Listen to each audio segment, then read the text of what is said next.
Hi YouTube, it's Lena, and if you hear my husband screaming in the background, he is currently fighting clickers on The Last of Us, so just bear with me. And I'm here today with my monthly empties. Got my box right here. I don't have a ton of stuff, but I didn't want to hold it over until next month because several of the things are really big. So let's get started. First off, a household empty. I finished a big, not a big, it's actually a small, but it's a bottle of Tide. This is what I get through couponing, so cleans my clothes. Next, actually into the box, because that didn't fit, I had the Spa House from the makers of Silk Science Salon Conditioner. It's what you can get from the Dollar Tree. This is really good, and this lasted me like 7 months, with me and my husband sporadically using it before he cut all his hair off, so he had a lot of hair. It does have a nice like salon product smell, and you get a lot for $1, and I would definitely be willing to try this out in the future. Let's see, something from my husband. The Gillette Fusion Pro Glide Sensitive Shave Gel. He prefers the Gillette. I'm not entirely sure why he prefers Gillette over Edge, but he told me that one time, so I stopped buying Edge and started buying this.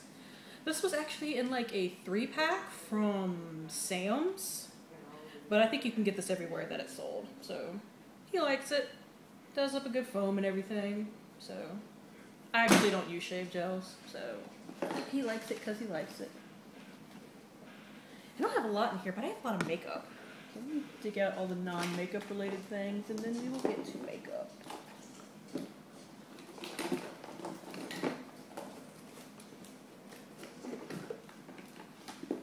Okay. I'm counting makeup remover wipes as makeup, but I don't have one of those. So it's not like it's a huge deal anyway. Okay, we have the Jack Black Deep Dive Glycolic Facial Cleanser with kaolin clay and volcanic ash. It's just a sample I got from Sephora. It came out in this like gray, sludgy looking thing, but it felt really nice. I might actually be wanting to try it in the future. I know it's really expensive though, and I know this is a line technically geared towards men, but who cares? Everybody on YouTube uses their lip balm anyway, so it was pretty good. I'm sure it's expensive as all get out. Let's see, I have a candle actually. This is from Target. It is the Very Berry Scented Soy Candle. It's just a little $5 one. I actually really don't like these candles. I didn't mind the scent, but my husband didn't really care for it, so I could only burn it at certain times when he wasn't really in the room. But I think their candles are too expensive for what they are. So I would not buy them again, nor would I recommend them. I am going to clean this out and use it for something though. Let's see. I have the oil-free acne wash with salicylic acid from the Dollar Tree. And I did find more of this, thank God, because I love this. This works wonderfully on my face, and I was really upset when I couldn't initially find it again. And when I did find it, I bought like 2 or 3 bottles of it, because that's who I am. Has 2% salicylic acid, and if salicylic acid works for you, because I know different ones work for different people, you should definitely try this. Or if you can't find this, this is based off of the Neutrogena kind. So I noticed a little bit in the bottom, but it won't suck up anymore, so I stopped using it. Definitely worth $1, and if I couldn't find this, I would probably actually start using the Neutrogena kind. God, and the rest of this before makeup is all samples and crap. Well, I have a Biore nose strip. That was fine. I have a Nude Progenis treatment oil that I got from Sephora. I mixed this in with my moisturizer because my moisturizer is not very great, and I'm almost done with it, thank God. But it was alright. I didn't like having to get it out of this little packet, so if I was going to get a sample of an oil, I'd rather get it out of like a little tube. But, I mean, it was good for like 2 or 3 uses, so I mean, there was a lot of it in there. So, it was alright. I already have my preference, so I wouldn't purchase this personally. I like the one from Fresh, you know, the same ones that make the sugar lip treatments. But this was alright. Here we have the Caudalie Premier Cru La Creme. I still don't even know what this is. I think it's a serum. Here's the packet right here. I got one use out of it. I don't think it did anything, and this is like $130, and I would never, ever, ever, ever, ever purchase that. So, no. Okay, here is the Tokyo Milk Dark Everything and Nothing hand cream. Sweet oranges, pressed petals, desert moss, and tea leaves. Definitely has a really nice, almost perfumey smell. Oh yeah. Tokyo Milk Dark Everything and Nothing Shea Butter Hand Cream. I was reading the wrong side. It actually dried out my hands though. So good sense or not, you did not do what you were supposed to do, so I will not be purchasing you. Although, like I said, I really did like the scent, but it dried out my hands. And all the rest of this is makeup. So let me set this over here so I can actually pull from it. Here is a CoverGirl Clean Makeup Remover Wipes. I talked about this in my makeup wipe video, so I'm not going to hold on to it for the next one. Comes with 25 towelettes. The only place I can find this is Walgreens, even though it's a permanent fixture of the CoverGirl line. These were actually kind of rough. They did take off my makeup alright, but they were not nice feeling, so I would not purchase them, and I would not recommend them. They had kind of an odd smell to them, like not offensive, but odd. Let's see. I have a Guerlain Lingerie de Peau Invisible Skin Fusion Foundation with sunscreen, broad spectrum SPF 20, and beige clair. It's a sample that I got from Sephora, and I still have another one of these. This is too dark. That's one thing that I realized. So next time, then when I use the next one, I'm gonna have to mix it with something. I'm trying to see if I can get it to open up so I can show you guys a little bit of it, because it's kind of sealed itself shut. Okay, you see, that's definitely not quite my color, but I'm trying to remember what I thought of this. I don't think I really liked it. It says that it's supposed to be invisible skin fusion, but it felt kind of heavy, which failure right there. And once again, because this is from Guerlain, I'm sure this is ridiculously expensive, more than I would want to pay for a foundation, so I would not purchase it. I still have to use another sample of it. Let's see. I have 3 mascaras. I have 2 that I used in conjunction with one another, so I'll talk about them first.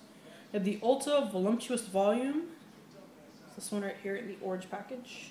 And I have the e.l.f. Lash Extending Mascara. And together, I used the e.l.f. one first, and then I used the Ulta one. Together, they were great.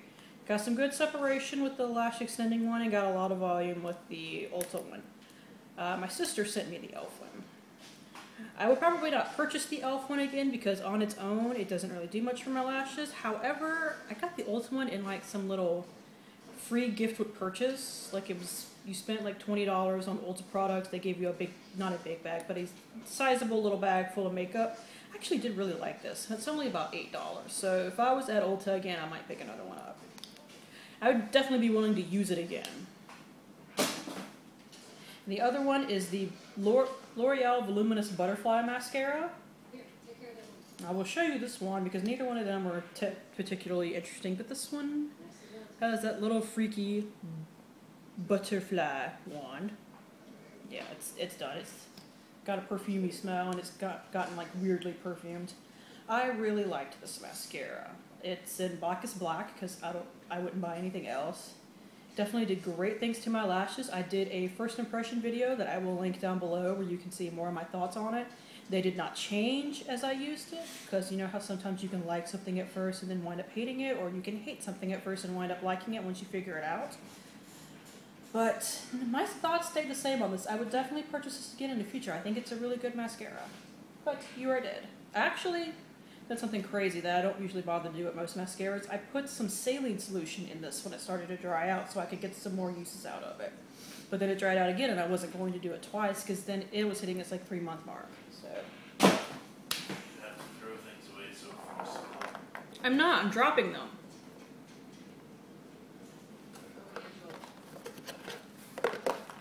Okay, 4 more items, and then we are done. Let's see. And 2 of them are Project Pan items, so I will save those to last. Here Clear is something I've been trying to finish for months, and that's one of the problems with it, that I have to declare it dead. Ah! Should have kept a pair of tweezers. Okay, it is the Elizabeth Mott Shadow Pencil, Smooth Shadow Pencil in Pearl, and this is all that's left of it. And of course, like I was having struggles with it, the plastic part now comes off, but I used this as an inner corner highlight, and it worked really well for that. I got the sample from Ipsy, and it came about yay big, and I got it in January, and it lasted until July, so it was definitely, you know, worth the price of the bag. Let's see, can I get a swatch? Yeah, that's a good swatch. A lot of people also got one in Penny, which was this little coppery color, but it finally got to the point where I just could not sharpen it anymore. Like I was already putting it in like tweezers to sharpen it. And then I just decided that I was trying too much for something that I don't need to be fooling with anymore, because at the end it started to crumble a little. So I would have to sharpen it more and more as it got smaller and smaller. You could only get this off of their website, the Elizabeth Mott website. So I don't know if I would go through the effort of doing that. They have a really good mascara too. Maybe the next time that they put something in an Ipsy bag, because they do every 3 or 4 months, every time they come up with a new product, they stick it in an Ipsy bag pretty much. Maybe the next time they get a coupon code, I might pick up another one of these in the mascara. Because that was a really good mascara too. Is that better? He's shaking his head at me. Let's see, I have the Mary Kay Eye Primer, and it is empty. This is something that my sister sent to me. See, Dana, I am using everything that you sent to me, but it's dead. It's a decent eye primer. I have super oily eyelids, so sometimes my eyeshadow would still crease. That's why one of my favorite ones is the Urban Decay Primer Potion in Eden, because it just works perfectly for me. This was a pretty good primer. I probably wouldn't go out of my way to purchase it again, because you have to find a Mary Kay representative or go to their website to buy anything from Mary Kay, and I didn't like it that much. But I was very happy to have it and very happy to use it. And the last two are Project Pan items. First off, I did a dance when I finally finished this. It is the e.l.f. Brightening Eyeliner in black. And I've had this for so long that like the thing cracked and everything, but here it is in all of its miniature glory. It's black. I would never purchase this again, and if I ever get this in another e.l.f. palette, I'm going to throw it away because I hated it that much. It is really dry and tugs at my eye, and even sticking it under a lighter and warming it up doesn't really help it all that much. So I wouldn't pay $1 for this, and that's what they charge, $1. I don't like it, and I wouldn't recommend it to anyone. Something that I would recommend if you're looking for a pore filling primer is, I just finished this on like Saturday, and I forgot to put this in my last Project Pan update, and now it's gone. So it is the Too Faced Primed and Poreless Skin Smoothing Face Primer. It's just a little sample that I got in a kit. It actually looks a lot like the Benefit Professional Primer. I think they're honestly just about the same thing. So pick your poison as far as those are concerned. If you want cruelty-free, go with Too Faced. If you're not concerned about that, you can use the Benefit one. But it was a really good primer. I enjoyed using it. It felt a little heavy, but I mean, it's a pore-filling primer. They're going to feel a little heavy. But I would be perfectly happy to use this again. If I ever go cruelty-free and can't use Benefit anymore, I would probably switch to this. Anyways, that's it. I got an Empties video in under 20 minutes. That's impressive. So thank you for tuning in, and I will see you guys later. Bye.